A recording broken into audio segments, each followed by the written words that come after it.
This is basically like just news that's in the Dungeons and Dragons game space. The website is D&D Fanatics.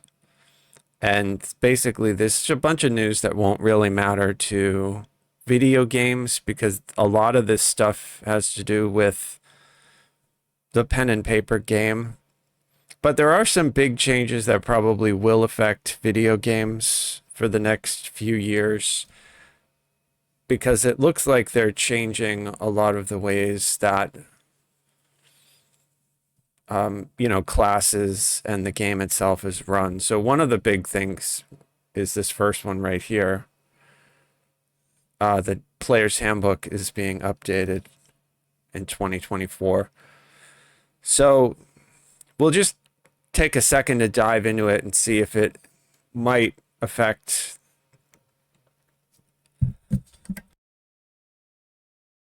what we do in video game land, right? So for those of you who don't know, player's handbook is if you were to go to play like an RPG tabletop, whether it's Dungeons and Dragons or some other game, you'll have rule books. And the most important rule book for a player is the player's handbook because that gives you everything that you need to make a character. The Dungeon Master will have a bunch of other books, and those are the books that that person, whoever it is, needs to run the adventure for you. But all of the stuff that's relevant to your character, whatever you're playing, whether it's a wizard or a fighter or something, will be in the player's handbook. So for them to update it, it's going to affect the way that every player plays. And so video games going forward would probably have to make a decision whether they want to reference this new 5th edition update that's getting made or whether they wanted to use like an older version of the rules. A good example is DDO, the video game that I post a lot. The video game uses rules that are from 3.0, which was significantly far back in time, basically. Go back 18 years, right? So the 5th edition, so we'll read it. It's 10 years old now, and they are updating it in 2024. It should be out September 17th. And it looks like there's a whole bunch of new things, but it looks like they're updating the player's handbook as a larger release to 1D&D. The code name for Wizards of the Coast's ongoing playtests and retooling of the 5th edition rules. 2024 Player's Handbook will contain major adjustments, but according to them, the core is going to remain consistent with 5e rules. Well, that's really good. And the reason that that's really good is because 5e is probably the most popular rule set that the game has ever had. They've had more people play the game under 5e than all the other rule sets combined. It's really popular. A lot of groups that play online now use 5e rules, so it's good to see that they're not really trying to shake it up because prior to 5, version 4 was a massive failure. Everybody hated it. Nobody wanted to play it. Nobody liked it.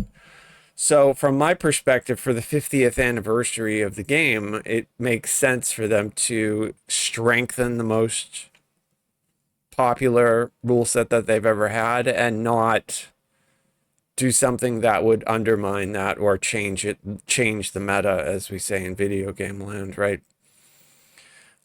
So the Player's Handbook is being released as part of the 50th anniversary celebration that is occurring 2024. Also, there's a new Dungeon Master's Guide, a new Monster Manual that are coming out. So basically 2024 is getting a refresh of all of the Wizards of the Coast core books. That's really cool because that means that there'll be a lot more artwork. There'll be a lot more like revised rules. And because we don't live in a vacuum, a lot of times rules that are made in these core books also take into consideration that developers might want to use the rules to make video games. So I think it's a good thing. What I hope though that they aren't releasing this update for is part of what we saw happen a few years ago, where they were scrubbing out some things that were considered to be what's the word, objectionable by today's zeitgeist. So a good example of that is wild men were removed recently from a lot of the games, and replaced with some other, they were replaced with some other race like goblin or kobold or something like that. DDO did it. They took out wild men and they replaced them with bullywugs. But I released a video on my YouTube channel talking about the wild men and how they are a trope that go way back in fantasy fiction, all the way back through the Middle Ages. They predate a lot of modern writing. They were written about. I think that they even wrote about them. Like, I think Homer wrote about wild men in the Iliad. So the point is, like, Tolkien used that trope heavily. If you read the Lord of the Rings, Aragorn parlays with some wild men leaders with Gandalf. It's not something that Dungeons and Dragons made up. It's not something that I think that they did or even need to worry about, because as a trope, it works because it references like the the civilized versus the non-civilized. So when you're looking at like how to set up a fantasy story, that's an important element. I think though, without getting really into it, that we just have to wait and see what the new player's handbook, the new dungeon master's guide, and the new monster manual are actually going to contain. But like I said just a few seconds ago, I think it's great news that they are sticking with the 5e core rules and they're just tweaking them a little bit, because it is the most popular rule set that Dungeons and Dragons has ever had, more popular than all the other rule sets combined. And so we don't need to get into a lot of this stuff. Like I said, I'm just looking at this news to figure out what might be relevant to video games and how they might affect video games. This absolutely will affect video games, especially if any Dungeons and Dragons games are under development right now. I know that Larian Studios came out recently and said that they are not making the next installment of Baldur's Gate. So that while Wizards of the Coast and Hasbro has said there will be a Baldur's Gate 4, Larian Studios is not going to be the developer. They're not going to make it. They're handing it off. And my understanding is that Baldur's Gate is going to be made by somebody else. Who that person is or that company, we don't know yet.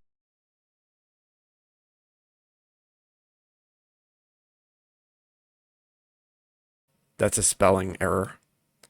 Fighter, monk, paladin, ranger, rogue, sorcerer, warlock, wizard.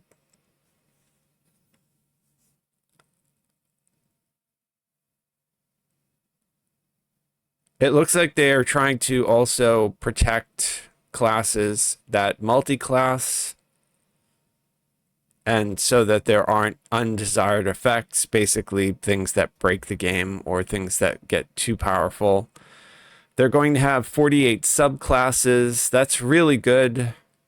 That means that any game that does a lot of DDO, being one of them, like updates, there'll just be a lot of content that they can mine from this. So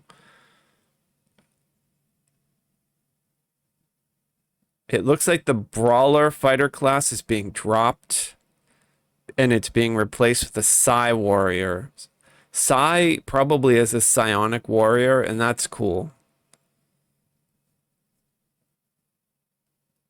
Okay, and they're also including a rogue soul knife. That's pretty cool.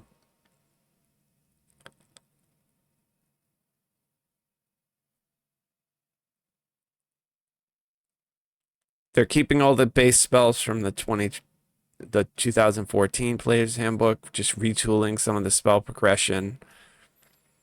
Warlocks are going to have more spell slots if they progress. That's interesting. That's pretty good. Yeah, all right. So this is kind of what I was talking about, and we'll get into it right here because this I think is probably like a big driving factor. Is a lot of people debate whether or not Dungeons and Dragons is inherently racist just because it like is very centric on specific races that are good, and then it's has these races over here that are bad. A great example of that is elves, humans, and dwarves are always good, and that comes right out of Tolkien, right? And then goblins, orcs, and trolls are bad. Again, we don't have to blame Dungeons and Dragons for doing that. That goes way back in fantasy writing. Dungeons and Dragons didn't invent dwarves, elves, trolls, and goblins. They've been in fantasy for hundreds of years. Humans have been writing about them for a long time. They're just sort of one of those archetypes that Jung talked about, like that people hallucinated. So I don't think, from my perspective as a writer or somebody who writes fantasy and science fiction and fiction in general, I think that they serve a narrative purpose. I don't think that they necessarily are racist unless you write your story to be racist. I think that just having races that are different, it makes the story interesting. It's the reason that like the Star Wars universe, where Lucas filled it with all sorts of aliens, is really interesting. But I think what Wizards of the Coast and Hasbro, being a giant corporation, are bowing down to is the same thing that Disney has sort of changed, where they're trying to get politically correct. So we may see that some things are gone. So a great example is right here. So they're changing the player's handbook to how they approach the concept of race. First, the book will no longer refer to races. It's going to call them species. Okay. It's also doing away with like half-bloods, which I've talked about this in that video. That makes no sense to me because that also goes way back in fantasy fiction. The idea that you could mix two, like you could mix an elf and a dragon and have like a half elf, half dragon. In Lord of the Rings, Elrond was half elf and half human, and he was probably one of the most important characters in the entire story arc. And the reason that I thought, from a writer's perspective, that that's important was that from an elf perspective, elves didn't care about human destiny. They didn't care at all. They were leaving Middle Earth anyway.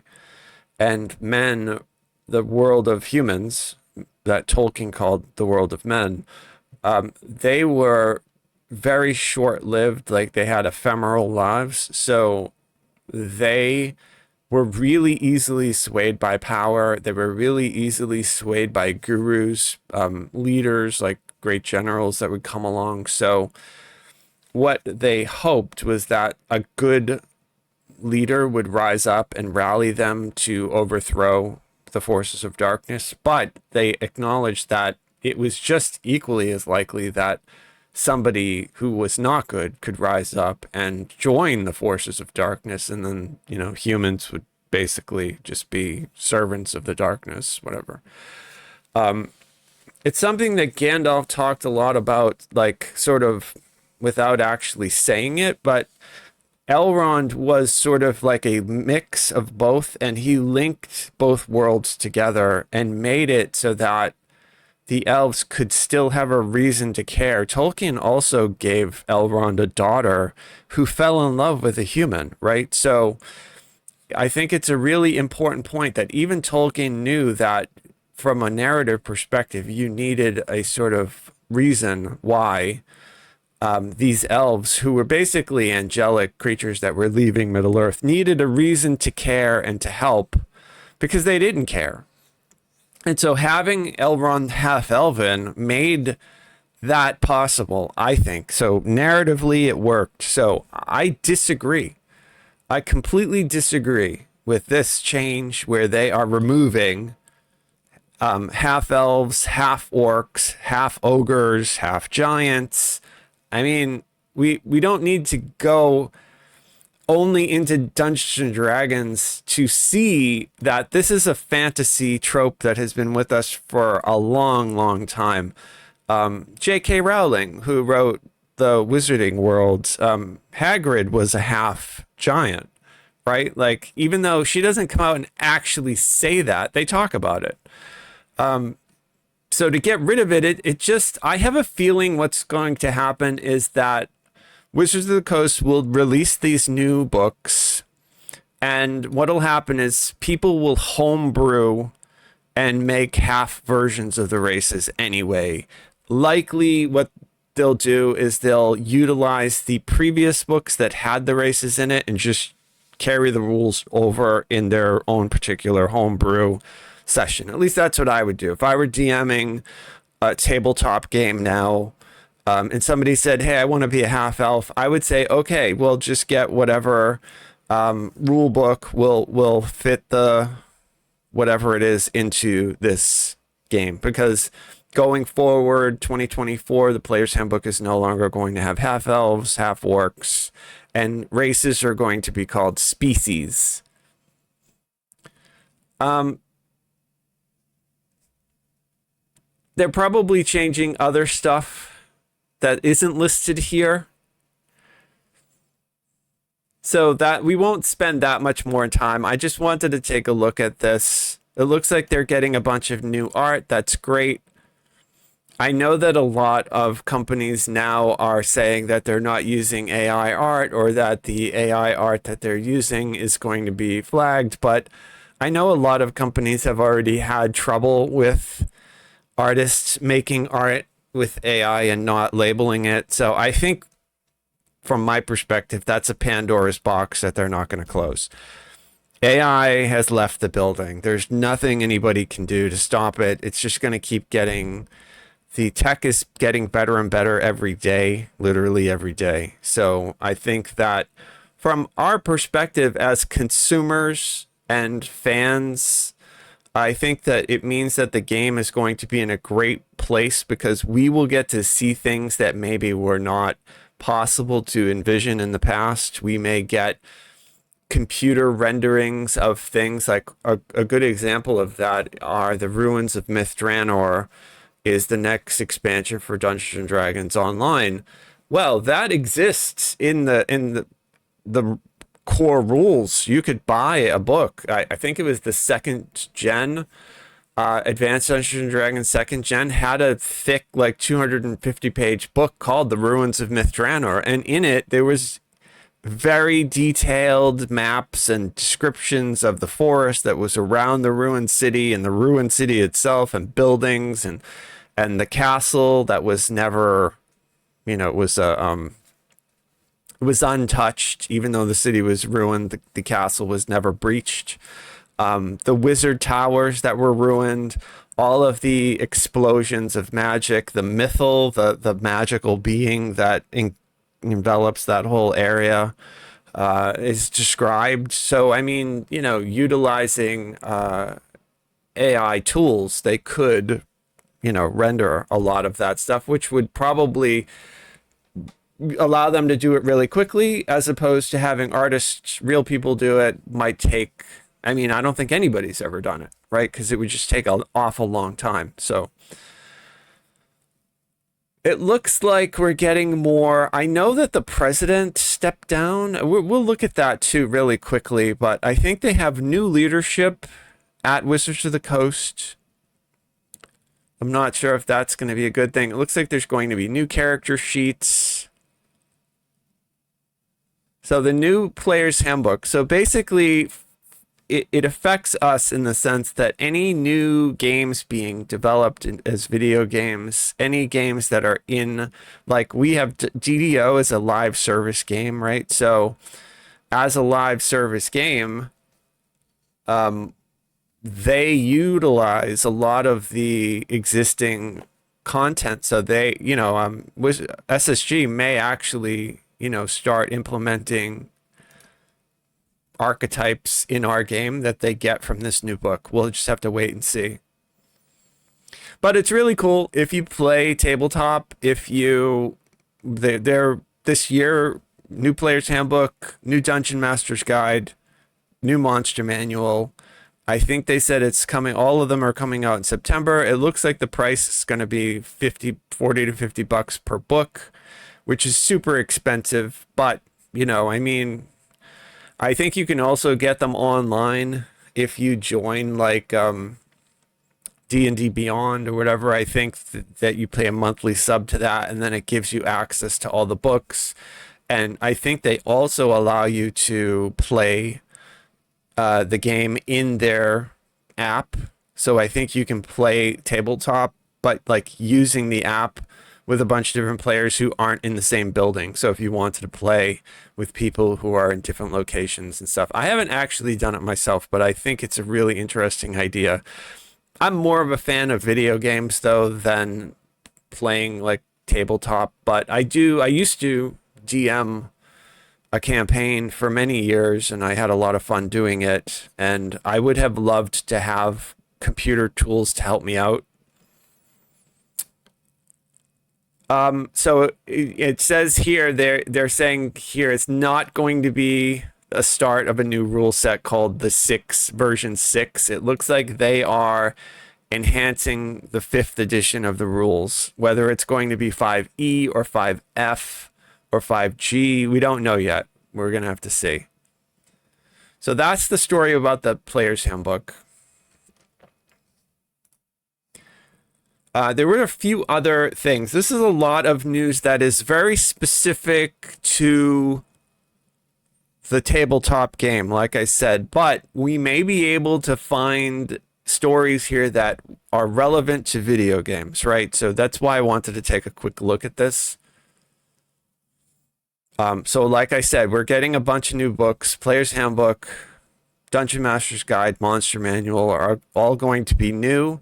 Any video games in development will likely be given those as source unless the game is saying it's going to be set in a previous edition, right? So not sure. I think there are a few Dungeons & Dragons games in development right now.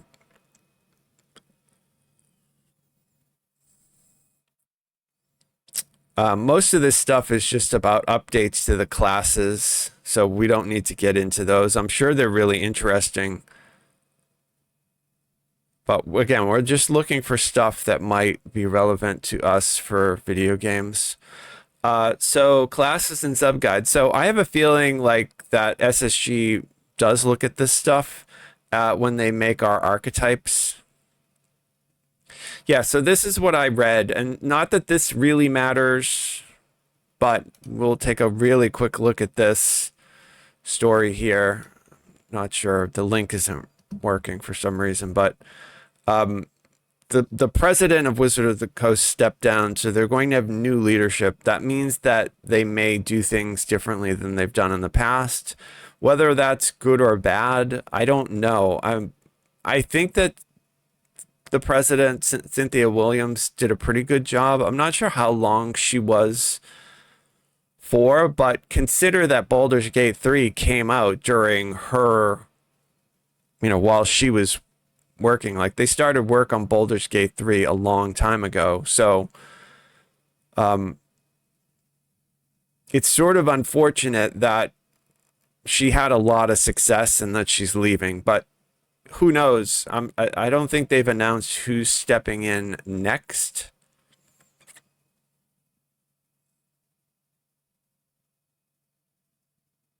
But it looks like they had a lot of layoffs.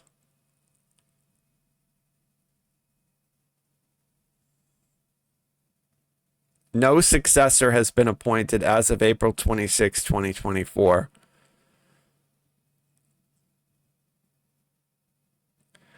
We've started to search for our next president of Wizards of the Coast and hope to have a successor in place soon. So, who knows? It's sort of strange that they don't have anybody at the helm, and yet they're updating all of the books. And it's the 50th anniversary. Like, it seems like really bad timing. So it makes me feel like something happened, like that she got insulted or didn't get like a bonus or something, which she certainly should have, because Dungeons and Dragons has never been more popular than it is right now, thanks to things like Baldur's Gate and Critical Role. Black Milk D&D fashion line launch 50th anniversary clothes. So we'll just take a really quick look at this, but if you don't know about it, Black Milk makes some really great clothes that are like genre clothes. So you can get Star Wars clothes, you get Lord of the Rings clothes, you can get Harry Potter, you can get anything. You name the secondary world and Black Milk will have clothes for it. So they are really good. They make mostly women's clothes. Occasionally they'll have something for men, but generally Black Milk makes female clothes. So if you were a gamer and you had a girlfriend or a wife or a partner that might like something from this, it looks really good. These clothes are fantastic. I always look to see if they have like men's stuff. They're sort of pricey, but they're really good. And so it looks like they have made a line of Dungeons and Dragons 50th anniversary themed clothes. So I don't see anything in these pictures that they're posting for men, but again, maybe if you are a person who could wear these or have a partner that could wear these, it's a great idea if you're a D&D fan. I keep looking to see if they make anything that I could wear, but I haven't seen anything yet. But I'll have to look for it. I think I do have a Star Wars t-shirt from them. All right, so another bit of news that we can talk about briefly. Baldur's Gate. Baldur's Gate 4 has been announced by Hasbro that they are definitely moving forward to make a Baldur's Gate 4, but it's not going to be Larian Studios. Apparently, Larian Studios made a lot of money from Baldur's Gate. So it's fascinating to me. Not only did they win Game of the Year, but they all of a sudden are now like the top of everyone's mind as far as video game developers go. So that's a really hard position to get yourself in organically. If you go back in time, like Blizzard had that in like the early 2000s with the launch of World of Warcraft, the MMO. But prior to that, Warcraft 3, they had a whole bunch of games that people really enjoyed. Diablo 2. So getting top of the mind and then walking away from it, it's very strange to me that Larian wouldn't say, yes, we're going to do Baldur's Gate 4 and we're going to implement a lot of the ideas that we have for 3, but we ran out of time before we were able to do it. Because it's very clear when you play Baldur's Gate 3 from start to finish that they had a lot of stuff kind of cooking in the story before you begin. And then they also have a lot of possibilities for endings. I mean, someone tried to count the endings. I think there were 13 or 14,000 endings to the game, different sorts of endings. So I think from a story perspective, like there's just a lot that they could do. So it really is unfortunate. I think that is a great word for this, and it sort of like underpins how I feel. It's just so unfortunate that they have decided to move on. I have no idea what Larian Studios is doing after that. I don't know what their next game is, but I can guarantee you it's not going to be as big as if they did Baldur's Gate 4. Not unless they have something up their sleeve that's just going to blow everybody away. But I just don't see how that's possible. You know, I mean, maybe they could make a Star Wars game that would just blow everybody away. maybe they could make a Harry Potter game that would blow everybody away, or some other, really popular secondary world. But I don't think that it's going to be really hard for anyone to ever do what they did with Baldur's Gate 3. For them to come out of nowhere with such a great game, and to be a game that was so that people were playing a turn-based game who hated turn-based games just because it was Baldur's Gate 3, right? Just because the game was so good. So we'll see. According to this too, Larian, while they're supporting Baldur's Gate 3 and they are adding support for mods, they have no announced plans to do a DLC. So, I mean, as far as all the news is pointing to, that's it. Like, all they're doing is going to just do quality of life updates just to make the game easier to mod. And they're just going to go and do whatever it is that's next.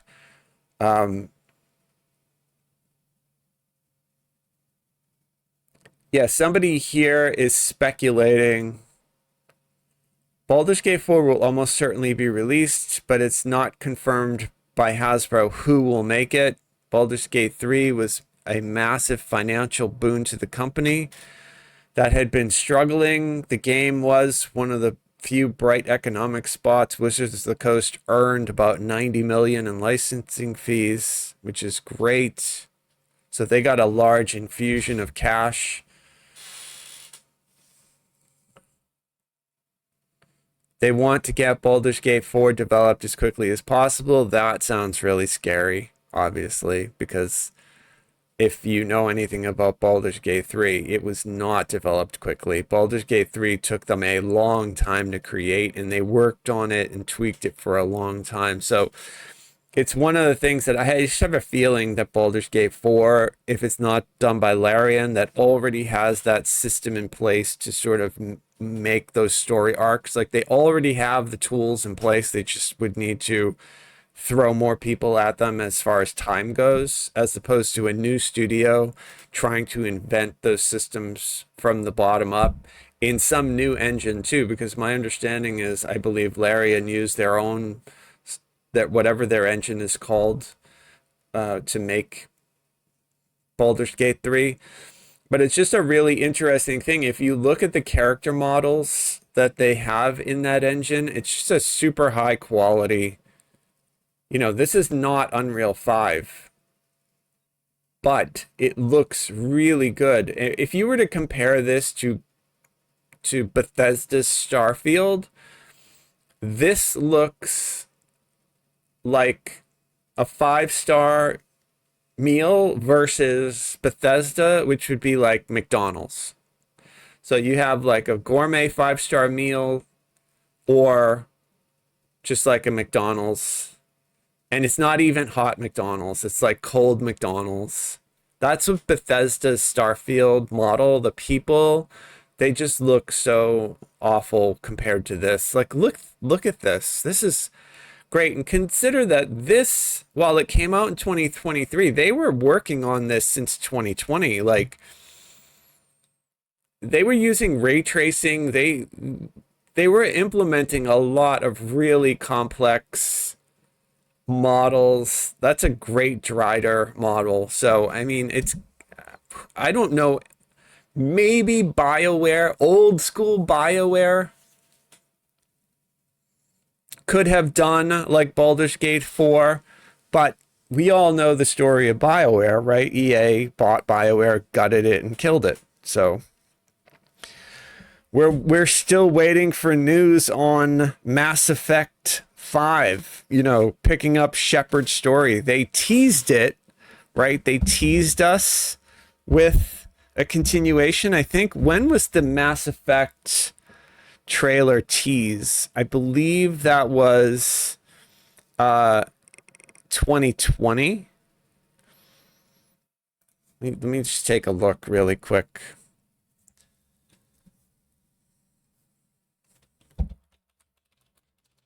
Mass Effect 5. I don't think there's been any news about Mass Effect 5.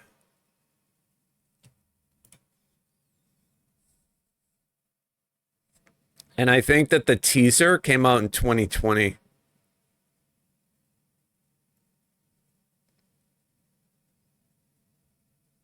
Yeah, there isn't any news at all. Except for 2023 teaser trailer that showed a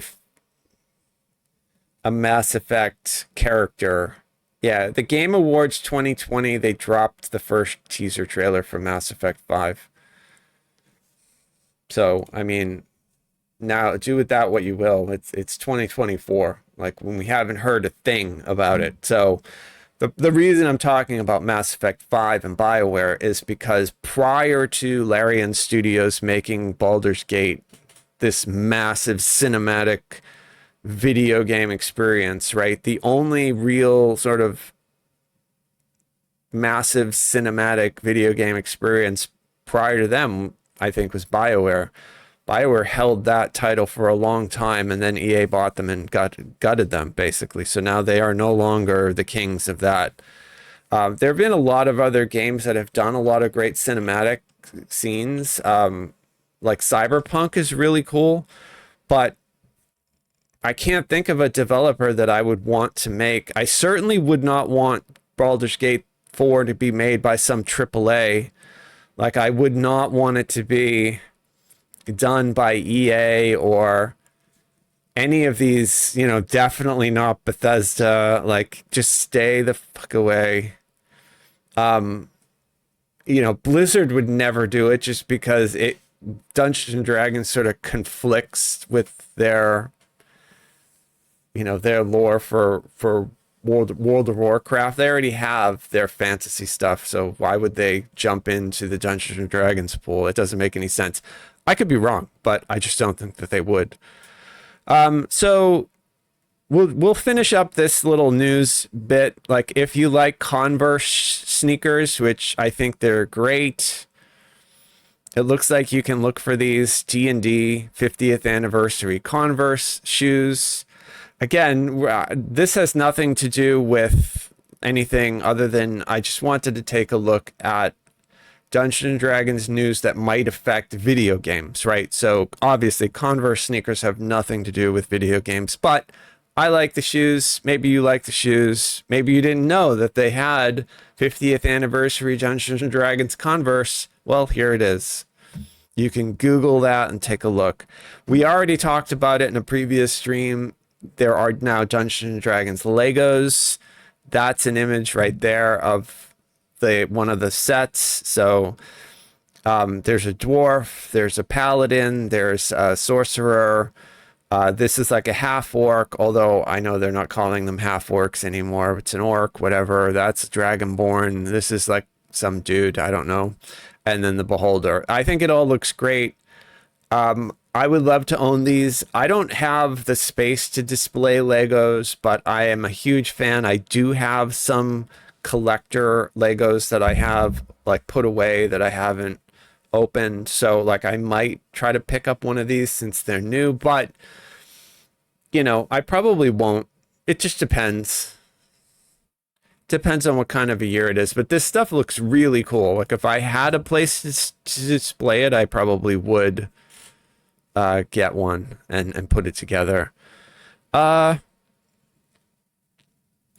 Okay, here's news about a D&D video game coming from Gameloft Montreal, an Amazon associate.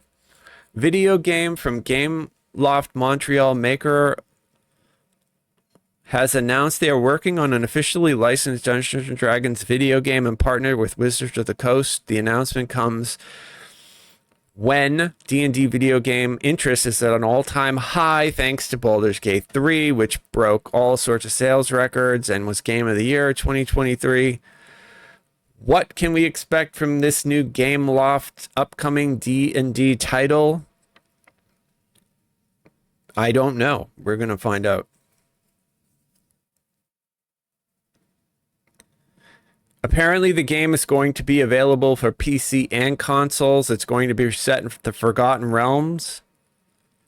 and it's going to be a hybrid survival life simulator with RPG elements. So it sounds like maybe if they, especially if they do it in Unreal 5, it may be something like that new Dune game that's coming out. That new Dune game is a survival RPG, basically. On Twitter, Gameloft said players can expect adventure, rich lore, real-time survival with a unique campaign. Yeah, it sounds like they're making a Dungeons and Dragons version of that new Dune game.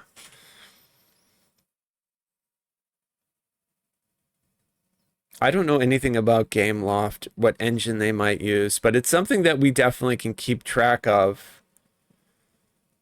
Because while I don't really like survival games per se, some of them are very cool. Development started. It doesn't mean that it's going to actually get finished. A lot of games get canceled. In 2023, Wizards of the Coast canceled 5 D&D video games. And there's a link. Okay, so let's check that just to see. Wizards of the Coast announced that they have decided to cancel 5 D&D upcoming video games in development. Jabberwocky got canceled. None of the games canceled were officially announced. Most games take 4 to 5 years to release. A lot of them are in various stages. Wizards of the Coast did say that they want to focus on digital games. That's good. That means we will get more video games. I don't see how they wouldn't double down on Baldur's Gate, but this is super exciting right here because if they did try to remake the Pool of Radiance, the Pool of Radiance is awesome. That was such a good story. Like it's a really interesting, good Dungeons and Dragons module. So that would be a really good game. And it was a game like a long time ago.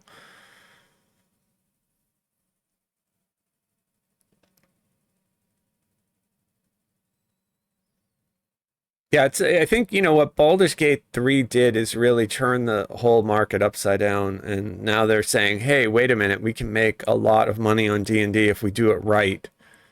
The people are there, the players are there, they'll buy the game. Yeah, so that's it. They didn't have any specifics. But it's good to know. So there is a new D&D game.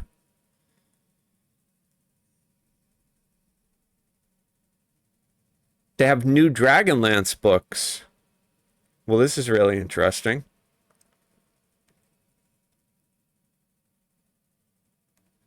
Dragonlance fans in late 2022, a new D&D campaign book showed Shadow of the Dragon Queen officially brought Dragonlance to the 5th edition. That's great. It's such a great setting.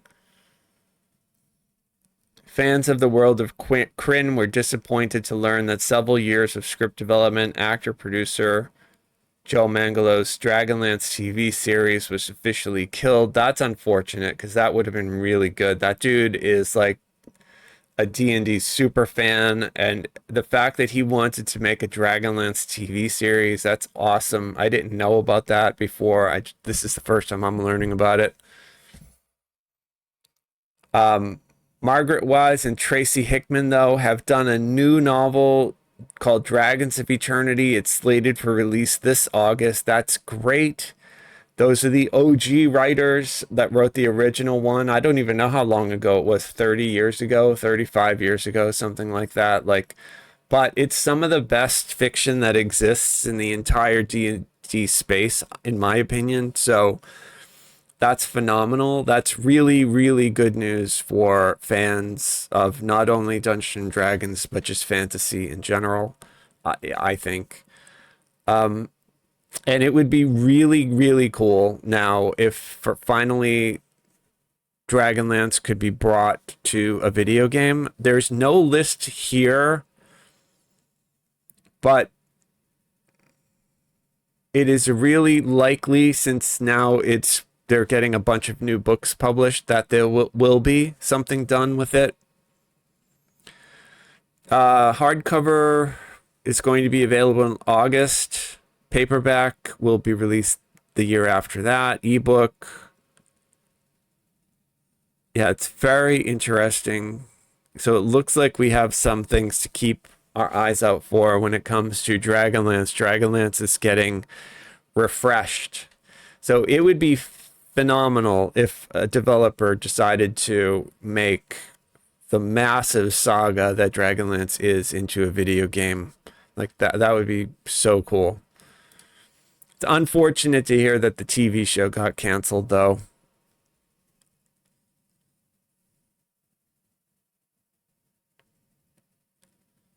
So there's a new monster manual coming out this year, along with the player's handbook and the Dungeon Master's Guide. It looks like the first 5th edition version was 10 years ago, right? So this is 10 years later. They've already confirmed they're not switching to Dungeons and Dragons like 6th edition rules. They're staying 5, whether they add like 5F or 5G, who knows? But new monsters or refreshed monsters or just new artwork. I think it's a great thing to redo these books. I think it's cool. We talked about it a little while ago, how some of the changes to me don't make sense. I won't go into that again, but I think it's pretty cool. So this year, if you collect this kind of stuff, while it doesn't directly affect us in the video game world, it will affect any games that are in development. And since DDO, Dungeons & Dragons Online, is a live service game, this stuff does directly affect us because SSG will likely utilize, or likely they do already utilize, these core books in order to get inspiration and in order to add monsters, in order to figure out like how certain things play. Like they've been adding archetypes, they've been adding new monsters to the game. So hopefully it means that we get more updates with this newer stuff in DDO. 500 monsters. It's very interesting to me. All new artwork, new monster families. So they're going to have families of monsters. So there'll be like Dragon Family, which includes Dragonborn, Wormlings, Ancient Worms, dragons, all that kind of stuff. That's pretty cool.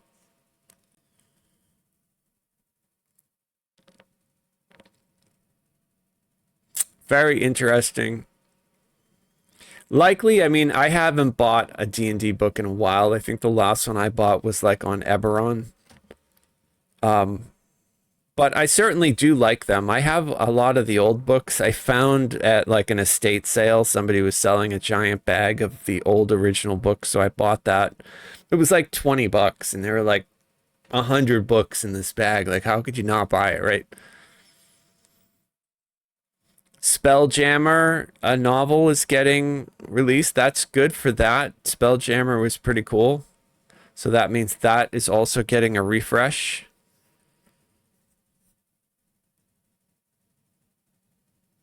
They're releasing Dungeons and Dragons action figures based on the 1980 cartoon. I did not know about this, so this is really cool from my perspective because for a long time I still have it. I had an eBay store where I sold old toys. The store is closed right now, but for a long time it was open on eBay where I bought and sold vintage toys, and this is absolutely the type of stuff that I would sell. They did originally have like figures, but it looks like they're making new ones. Yeah, that's pretty cool. 2023, they announced a variety of toys inspired by the old TV series from the 1980s. That's great. I'm going to have to keep my eye out for this stuff. I didn't know that they were making it. I mean, again, like, if I were to buy either this or the Legos, I would probably get the Legos. but it's very cool. Okay, so that's pretty much it for the news that I wanted to like talk about in Dungeons and Dragons. I did do a deck of many things on my YouTube, so if you were curious about that, there is a video there about that. Some of this stuff is going way back in time now.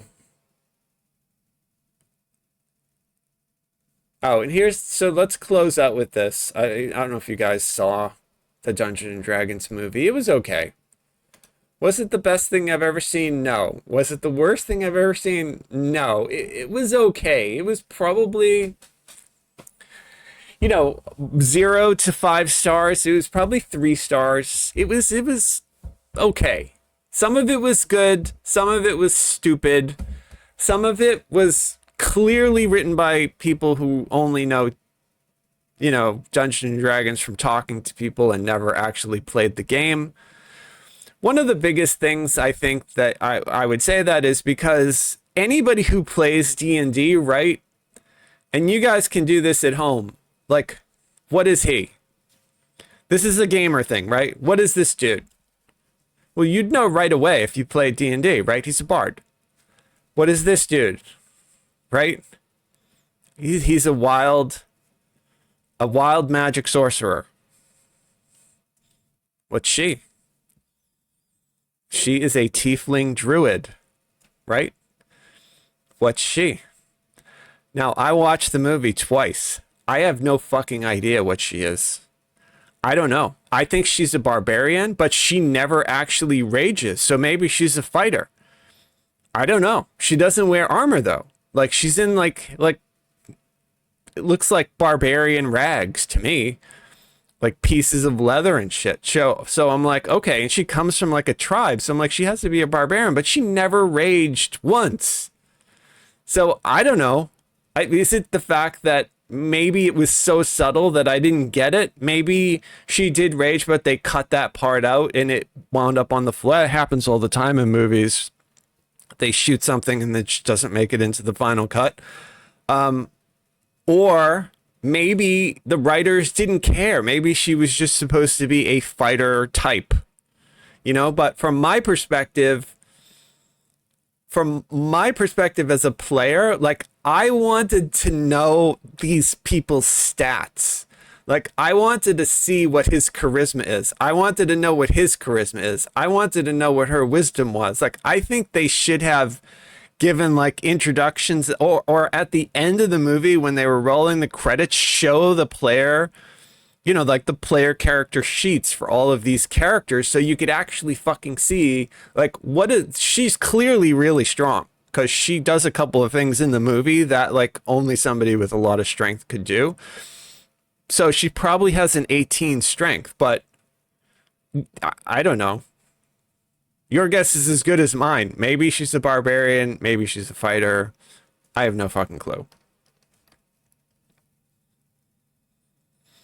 Oh, my moderator. I don't know if you noticed that, Trog. How you doing? It locked you down for typing things with caps, but that's just the computer. I personally don't care. But I didn't see what you were trying to say because it blocked it. So. Maybe you can type it without the caps and I'll be able to read it. All right, so the reason we're looking at this, I kind of got off. So it looks like rumors. Chris Pine said, I don't know anything, but I feel pretty confident it's going to happen. This would be a sequel to the film. They kind of set it up with the story. Looks like the way they ended the movie definitely could have a sequel. Yeah, absolutely. Like they didn't close any of the storylines off.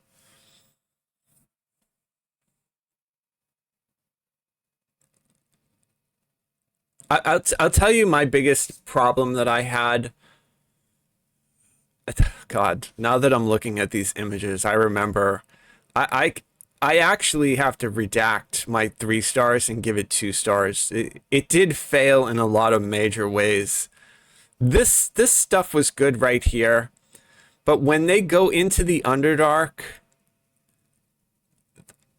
I don't know who would go into the Underdark and like not show like all of the typical things that you would find in the Underdark, right? Like drow, like driders, you know, that kind of stuff, like Durgar, deep gnomes, things like that. Did they have any of that in this movie? No. No, they have none. Nothing. They don't really do anything in the Underdark. They just fight some fat dragon, which is completely idiotic. I mean, that particular scene was okay, but it just was unnecessary. If you compare, if you played Baldur's Gate 3, you go into the Underdark and you deal with all of that crazy setting stuff that they have down there. Baldur's Gate 3 did it like amazing. It's such a great, it's my favorite part of Baldur's Gate 3, going into the Underdark. In this movie, it was just a complete waste of time. It was, I just got so upset that they did nothing down there. I couldn't figure out why they even went down there. And so it just made me feel like whoever wrote this, they stuck it in as like a point of interest for somebody to recognize the name, like the Underdark, but the person who wrote it had no idea what it was supposed to be. The other thing that I didn't think that they did a phenomenal job with, aside from like me not knowing what the characters were and then the Underdark fuck up, was the a massive plot hole to do with the story. I'm not going to give you guys any spoilers for anybody who hasn't seen it, but as a gamer of Dungeons and Dragons, you know that if you die, you can resurrect, right? You know that. That's what you can do. You have a raise dead scroll, you have a resurrect scroll. If you don't have a cleric in the party, you can take the dead body to an inn and hire a local cleric, and they'll cast a raise dead on you, and that's it. In DDO, any of the inns that we go to, there's clerics there that will raise you if you need it. It can also remove blindness. It can fix curses. It can remove levels. Well, one of the main plot story points in this movie was that one of the characters lost their spouse, and they, for some reason, couldn't be resurrected. They added a MacGuffin in the sense that the spouse was killed by a specific type of weapon that magically prevented reincarnation or resurrection. But the whole story written around that as an idea, that's not a D&D idea. D&D is about you die, you resurrect. You die, you resurrect. Like it's kind of like, you know, that's just built into the game. If you guys have played any tabletop campaigns, like people die, you pool your gold and get them resurrected. So from my perspective, is sort of an idiotic. I mean, I appreciated the fact that they added the unique magic that prevented the resurrection, but it was an over thought out MacGuffin that didn't make any sense. They could have written it in a way that they wouldn't need to have any of that nonsense for people who gamed and know that anybody who dies, I mean, that actually could have capitalized on that and had a bunch of these people die and just resurrect them. You know, I don't know. Yeah, so Drizzt Warden may appear in a sequel. That's great. I think they should. I think they definitely should make a sequel. And hopefully it's better. And maybe the dude who's making the Dragonlance TV show, now that he's no longer making the TV show, will be interested in doing whatever Dungeons and Dragons stuff happens next. That would be really neat. All right, so that wraps up that. It's all the stuff that I wanted to talk about as far as D&D news goes. I think I got kicked out of the game. I did. All right, so I have to log back in. Let's just give me a second. Yeah, I didn't realize there was going to be that much news stuff to talk about, but I'm not surprised. So I think the thing that I probably would the most excited for were those 50th anniversary Converse sneakers. Like that looks really cool. I'm going to actually look around and see if they have any still. We'll see, though. You know, I'm a huge fan of the Legos, like I said.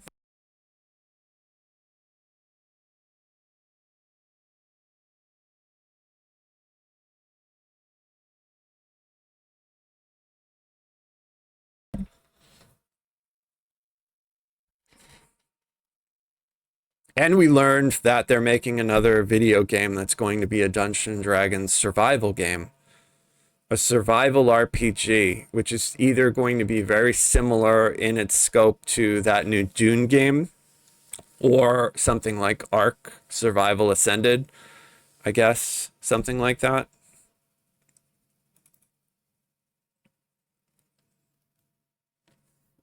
Survival games really aren't my thing, but they're okay. Like, I liked Pal World. So if they made the D&D game similar to Pal World, that would be pretty cool. Where are you going? Hunting for gold that is flowing. Somewhere in the cold world, here there is no knowing. Hey la, oh la la la.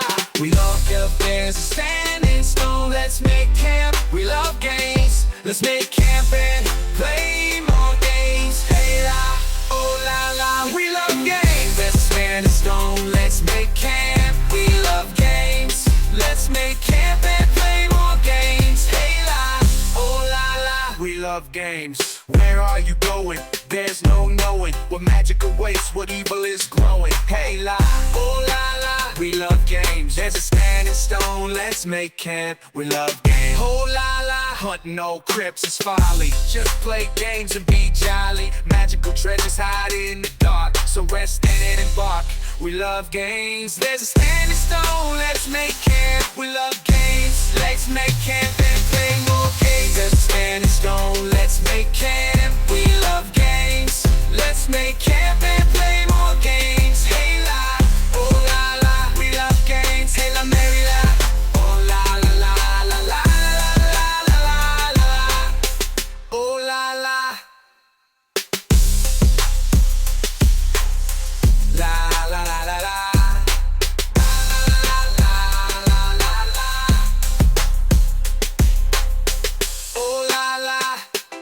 La la la la. Hey la. Oh la la la.